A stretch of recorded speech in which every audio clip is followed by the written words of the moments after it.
मैं ईज़ान IB news का director. आज पूरा देश धारा 144 लॉकडाउन और कर्फ्यू को लेके कंफ्यूज में है।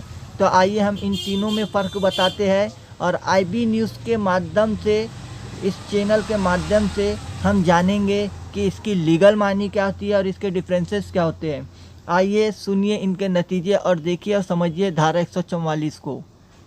धारा 144 की दोस्तों, लोगों के मन में ये बहुत कन्फ्यूज़न होता है कि ये सेक्शन आईपीसी का है या फिर सीआरपीसी का है। तो दोस्तों, मैं आपका कन्फ्यूज़न क्लियर कर दूं कि धारा 144 सीआरपीसी का सेक्शन है। सीआरपीसी, या जिसे हिंदी में हम दंड प्रक्रिया संहिता या इंग्लिश में क्रिमिनल प्रोसीजर कोड कहते हैं, इसकी धारा है, न कि आईपीसी की। धारा 144 या सेक्शन 144 को इम्पोज करने की पावर किसी एरिया के डीएम, एसडीएम या ऐसा एग्जीक्यूटिव मजिस्ट्रेट जिसे स्टेट गवर्नमेंट ने एम्पावर किया हो के पास होती है। दोस्तों, धारा 144 का use urgent cases of nuisance या एप्रीहेंडेड डेंजर की सिचुएशन में ही किया जाता है। या अगर मैं आपको आसान भाषा में बताऊं तो इसको इम्पोज उस वक्त किया जाता है जब लोगों की लाइफ, हेल्थ या सेफ्टी या फिर लोक शांति को किसी तरह का खतरा हो, या फिर दंगा या फसाद होने की आशंका हो और ऐसी सिचुएशन बन गई हो कि वहाँ तुरंत एक्शन लेने की ज़रूरत हो। तो ऐसे में सीआरपीसी डीएम को ये पावर देता है कि वो एक रिटन ऑर्डर पास करके किसी सर्टेन एरिया में धारा 144 को इम्पोज कर सकता है। या फिर कोई ऐसी प्रॉपर्टी जो आपके पोजेशन या आपके मैनेजमेंट में है, उससे संबंधित आपको कोई डायरेक्शन दी जा सकती है। जनरली सेक्शन 144 का यूज़ करके ये डायरेक्शन दी जाती है कि आप किसी पर्टिकुलर एरिया में 5 या 5 से ज़्यादा लोग इकट्ठा नहीं हो सकते, अदरवाइज आप एक अनलॉफुल असेंबली के मेंबर होंगे और उसके लिए आपको पीनलाइज किया जा सकता है। लेकिन नोट करने वाला सबसे इंटरेस्टिंग फैक्ट यहाँ पे ये है कि धारा 144 का ऑर्डर किसी खास या किसी एक व्यक्ति के खिलाफ भी लगाया जा सकता है। ये ज़रूरी नहीं है कि ये आम पब्लिक या किसी एक समुदाय विशेष के खिलाफ ही लगाया जाए। धारा 144 का यूज़ किसी एक व्यक्ति के खिलाफ भी किया जा सकता है।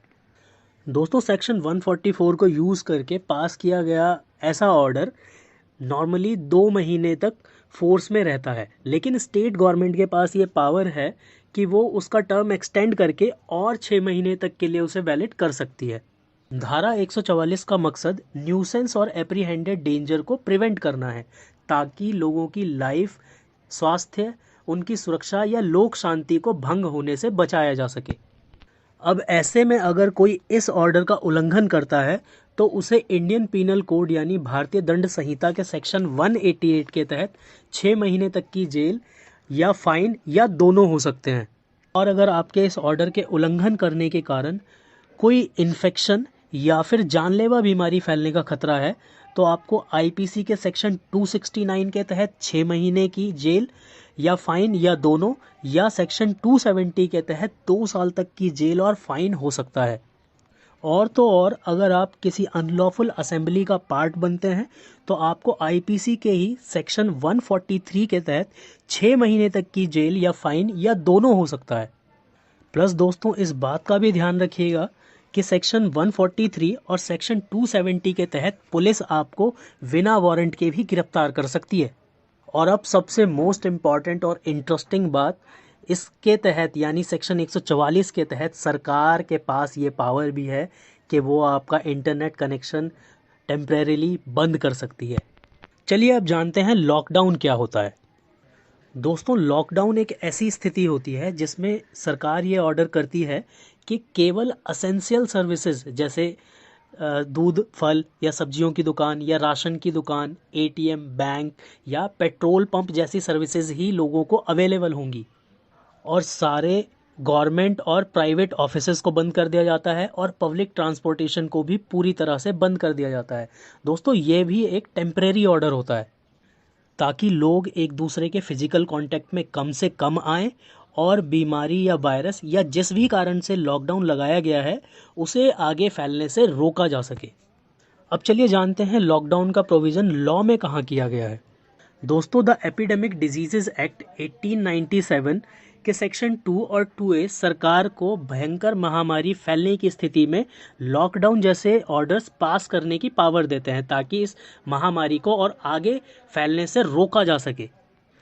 Plus national disaster management act 2005 का सेक्शन 6 एक ऐसी ही power national disaster management authority, जिसके अध्यक्ष प्राइम मिनिस्टर होते हैं, को देता है। लॉकडाउन के बारे में सबसे इंटरेस्टिंग फैक्ट ये है कि लॉकडाउन अपने आप में कोई लीगल टर्म या लीगल वर्ड है ही नहीं। लॉकडाउन सिर्फ एक ऐसी व्यवस्था है, एक ऐसी टेम्परेरी व्यवस्था है जिसमें एसेंशियल सर्विसेज ही लोगों को अवेलेबल होती हैं, ताकि लोग फिजिकल कांटेक्ट में कम से कम आ सकें, जिससे कि बीमारी या महामारी को आगे फैलने से रोका जा सके। यहाँ पर यह जानना भी ज़रूरी है कि 14 मार्च 2020 को भारत के गृह मंत्रालय ने कोविड-19 या कोरोना वायरस को एक नोटिफाइड डिजास्टर डिक्लेयर कर दिया है।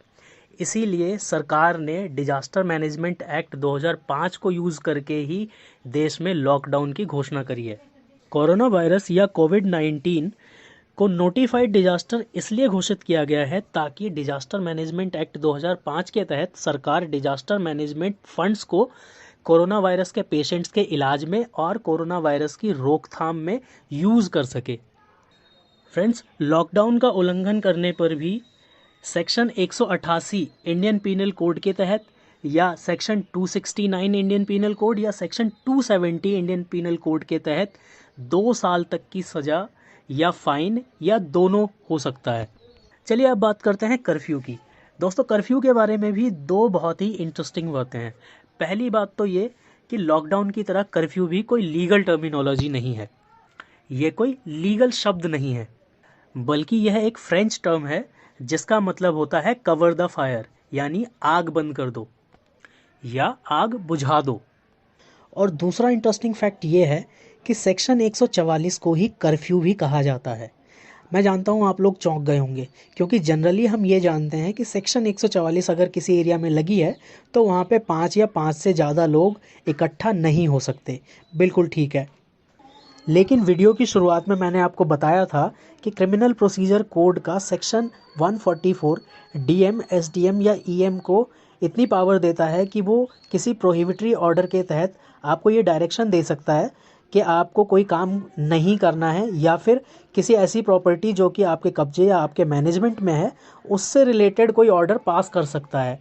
आप कर्फ्यू को इस तरह से समझ सकते हैं कि जब नॉर्मल ऑर्डर पास करके सिचुएशन को कंट्रोल नहीं किया जा सकता और बोल्ड स्टेप लेने की बहुत सख्त ज़रूरत है, तो सीआरपीसी का सेक्शन 144 स्टेट गवर्नमेंट या डीएम, एसडीएम या एग्जीक्यूटिव मजिस्ट्रेट को ये पावर देता है कि वो इस सेक्शन का यूज़ करके एक ऐसा प्रोहिबिटरी ऑर्डर भी जारी कर सकता है जिसमें वो लोगों को ये हिदायत दे सकता है कि लोग सिर्फ और सिर्फ असेंशियल सर्विसेज लेने के लिए ही घर से बाहर निकलेंगे, और वो भी एक पर्टिकुलर टाइम पर। अदरवाइज़ वो गली में भी नहीं जा सकते बाहर। यहाँ तक कि वो आपके फ़ोन कनेक्शन और इंटरनेट कनेक्शन को भी बंद करने के ऑर्डर पास कर सकते हैं। और तो और हमने कई केसेस में देखा है कि कर्फ्यू का उल्लंघन करने वालों के लिए सरकार पुलिस को यह ऑर्डर भी कर देती है कि वो सिचुएशन को कंट्रोल करने के लिए उन्हें गोली भी मार सकती है। सो बेसिकली कर्फ्यू का मकसद लोगों को घर में रखना होता है ताकि एप्रीहेंडेड डेंजर को प्रिवेंट किया जा सके, जिससे लोक शांति भंग ना हो और लोगों की जान माल या उनके स्वास्थ्य को कोई खतरा ना हो और लॉ एंड ऑर्डर मेंटेन रह सके। तो दोस्तों, that was all about section 144 lockdown and curfew. I hope कि मैं आपको कुछ वैल्यूएबल इन्फॉर्मेशन प्रोवाइड कर सका। That's it for today. अगर आपको वीडियो पसंद आई हो तो वीडियो को लाइक करें, शेयर करें एंड चैनल को सब्सक्राइब